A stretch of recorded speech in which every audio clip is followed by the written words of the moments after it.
Hello and welcome to Pickleball Therapy, the podcast dedicated to your pickleball improvement. Hard to believe we're on episode 75 of the podcast. It's been a pleasure putting these together for you, and hopefully they've helped you out with your pickleball game, and more importantly, with your relationship with the game and enjoyment of pickleball as an important part of your life.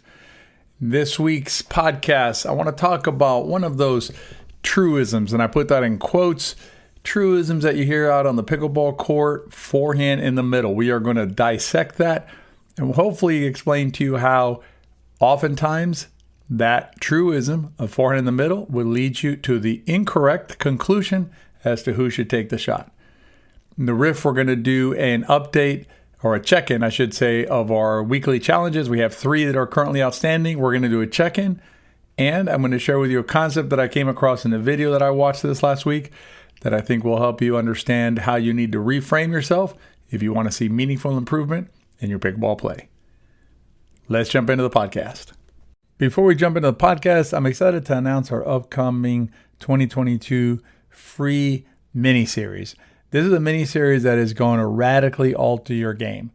The mini-series will be presented in 3 parts. Each part will present to you a powerful principle that will help you eliminate frustration in your game and increase your confidence when you're playing on the court. In the first part of the mini-series, we are going to share with you a mind shift that you need to make if you're going to play your best pickleball. This is something that is absolutely critical if you're going to play your best pickleball out on the court. The second part of the mini-series, we're going to cover the most important shot in pickleball, and we're going to tell you how to hit it.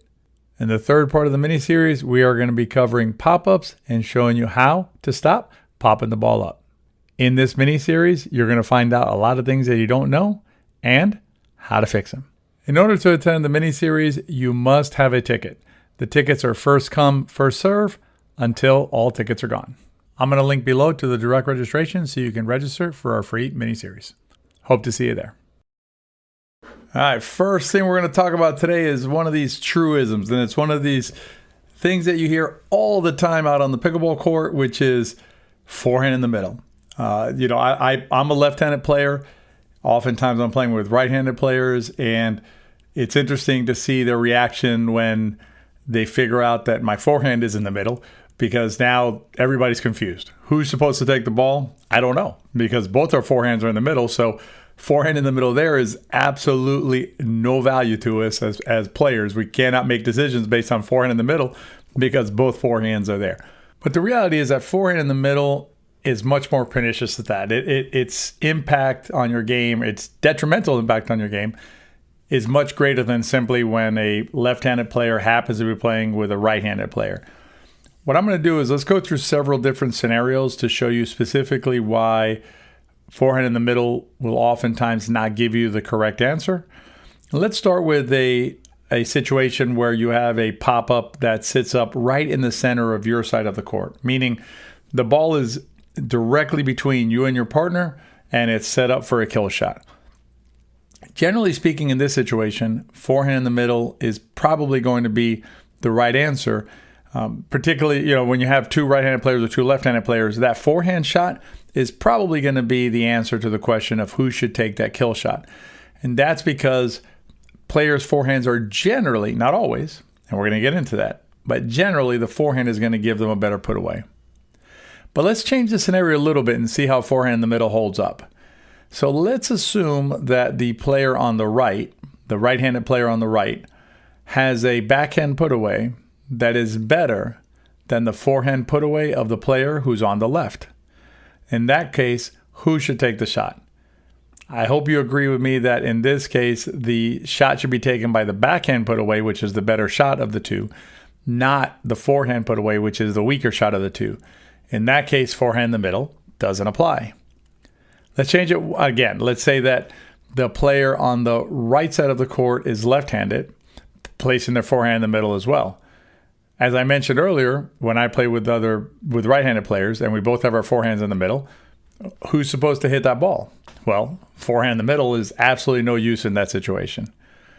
Let's change that scenario one more time to really drive this particular scenario home.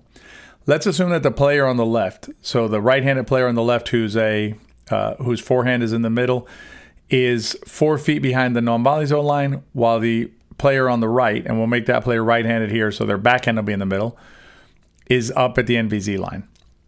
The question here is who should take the shot? The player on the left, or the forehand on the left side of the court that's standing 4 feet off the line, or the backhand that's on the right side that's standing up at the NVZ line.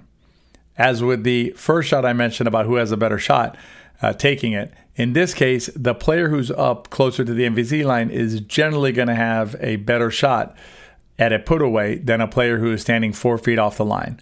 So in that case, where the player is standing relative to the shot and the net is going to be a bigger or a more important consideration than whose forehand happens to be in the middle. Those three examples are examples of how forehand in the middle will either be useless in the case of a left-handed, right-handed player, or give you the wrong answer in the situation where you have a better backhand put away, or where you have a forehand that is not up at the NVZ line relative to the backhand who's up there. Let's look at it in another scenario, this is very common. This is the third shot being hit by the serve team. This is one of the most common areas for mistake by the forehand in the middle. That forehand in the middle causes some of the most mischief in the game is in the third shot. What happens there is oftentimes is the right-handed player who's standing on the left will come across the center line to take that third shot because it's their forehand. So they'll come 2, 3, 4, sometimes even 5 or 6 feet over to hit that third shot from their forehand side. There's 3 reasons why that is not the best shot for their team. Number 1, mechanically it's a more difficult shot. The player trying to hit the third shot with their forehand across the center line is having to reach away from their body. That's a more difficult shot than the shot that needs to be hit by the player who's already on that side of the court, even if it's their backhand, because their foundation, the basis from which they're going to hit the shot is going to be more sound. They're going to be in a better position to be able to hit the ball with a solid foundation as opposed to reaching away from their body. The second reason that's a mistake is because it opens up the left side of the court. As the player on the left side comes over to the right to take a shot, it opens up that part of the court.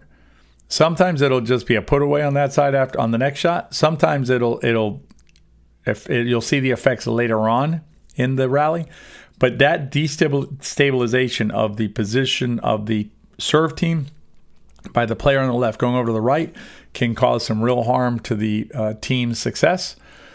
And the last reason is because the player who should have taken the third shot is now pinned behind the player who came across to take the third shot. What that means is now, instead of being a team of 2 players where you have 2 players each who can act independent of the other and impact the game, meaning if a good third shot is hit, the other player could go up and finish it and put the ball away. Now you have a player who's effectively taken out of the rally for that shot, is out of commission, and cannot participate in the shot or in the rally. If the player on the right is allowed to take the third shot, the player on the left remains active, remains engaged, and can influence the next shot in the rally. Whereas when the player on the left goes over to the right to take the third shot, they pin the player on the right back, and that player is effectively out of the rally while the shot is taken. This is an example of another area where forehand in the middle will lead you to the wrong conclusion. Let's look at one more to really drive this home. We're going to look at covering the middle. There are millions of points given up every year in pickleball because players do not cover the middle. What they're not doing is they're not protecting the middle when they're the non-returner. They're not protecting that middle spot while their partner, the returner, is moving up to the MBZ. What happens is if you're playing a team that understands the game and understands how to take advantage of that, what they're going to do is any opportunity that they get when there's a returner that hasn't made it up to the MVZ is they're going to try and attack that player and attack that middle. If the non-returner, the player over the NVZ, doesn't understand how to cover that middle, that is going to wreak havoc, for the return team. So the question now becomes, if the player up at the non-returner, the player at the NVZ line, has their backhand in the middle, but the other player has their forehand in the middle, even though they haven't made it up to the NVZ line, who should take that ball down the middle? The answer is clearly the non-returner, the player at the NVZ line, should take that shot. And when I say clearly, I'm going to say like 95% of the time, that player should take the shot. But what happens is, because of this forehand in the middle idea, this erroneous truism about forehand in the middle, the player up at the NVZ oftentimes will let that ball go across their backhand through the middle and subject their partner to attack when they're not at the NVZ line. Instead of doing that, the better approach is to make sure you cover that middle and avoid that attack reaching your partner, even if it's their forehand. Again, another example of how forehand in the middle can lead to the incorrect conclusion. So if forehand in the middle isn't the right answer, then what's a better approach? A better approach is to ask yourself, what is the best shot for my team in any given situation? If you go back to the different scenarios we looked at, whenever we look at that scenario, if we ask the question, what's the best shot for my team to take? That will lead you to the correct answer. Cover the middle, for example. It's generally going to be better for the player up at the NVZ line to take the balls that are coming across the middle, as opposed to letting him go past them and attack and reach their partner who isn't up at the NVZ line.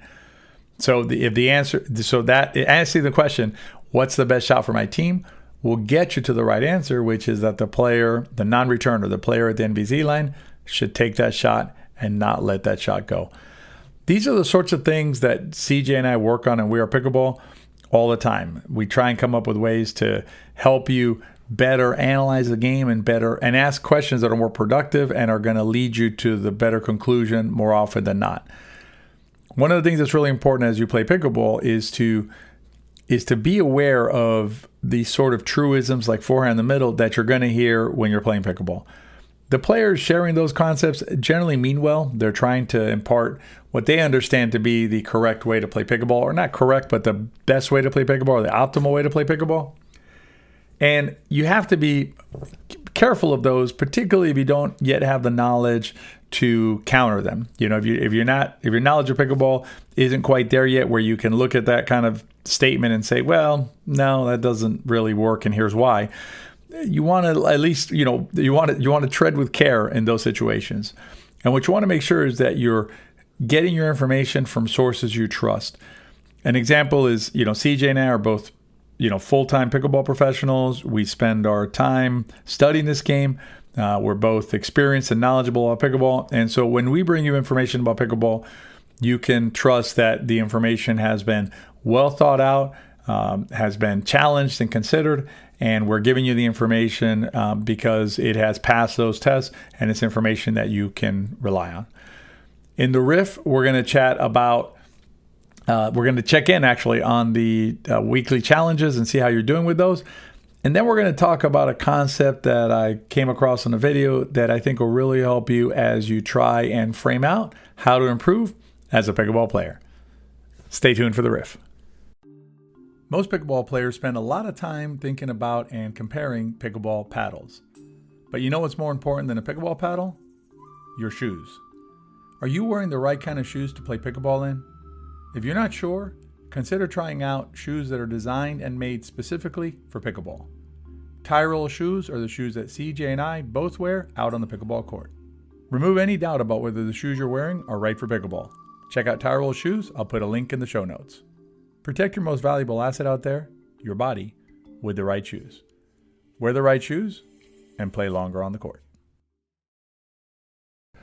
The last few weeks, we've shared with you several challenges, and the challenges have been aimed at the athletic pillar of pickleball. If you're familiar with us, you know that we follow the 3 pillars of pickleball that we devised to help pickleball players improve their games.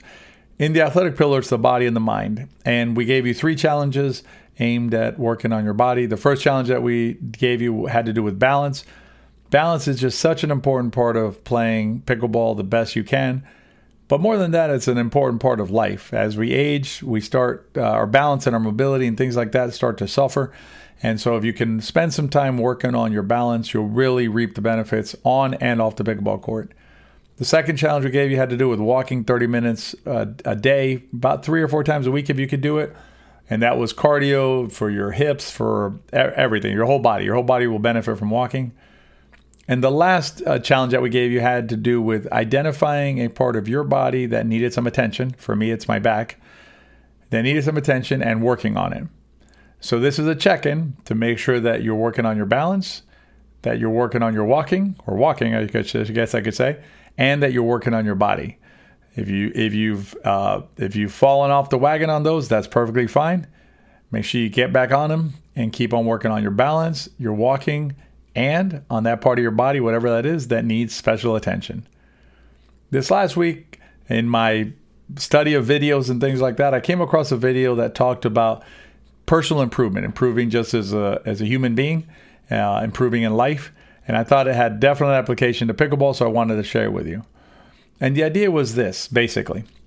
The idea was that you may have I can give you an instruction manual for how to improve certain aspects of pickleball, right? So I can give you an instruction manual on how to hit a better third shot drop.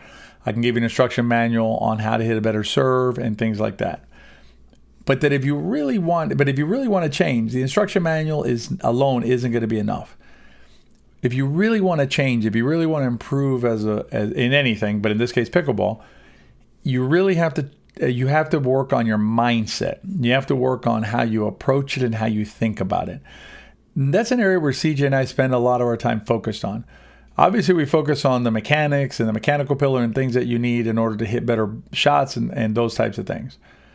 But we also spend a lot of time on the athletic pillar, including the body that I mentioned earlier, but also the mind, and helping you better define how it is that you're improving, better define your relationship with the game, including, in fact, with the main part of today's podcast, which had to do with these erroneous truisms that we hear about forehand in the middle, and give you a better framework from which to approach pickleball, and not just the game itself, but your relationship with pickleball and how you're enjoying the game.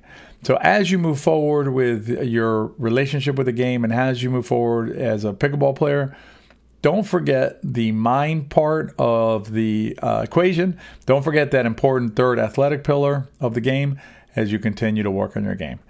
So I hope this podcast was helpful to you. Hope you enjoyed it. Hope you've had a great week and hope you have a great week coming up. If you enjoyed the podcast, please rate and review it wherever you listen to it. And as always, if you like the podcast, please share it with your friends. If you enjoyed it, they probably will too. Be well, and we'll see you next week.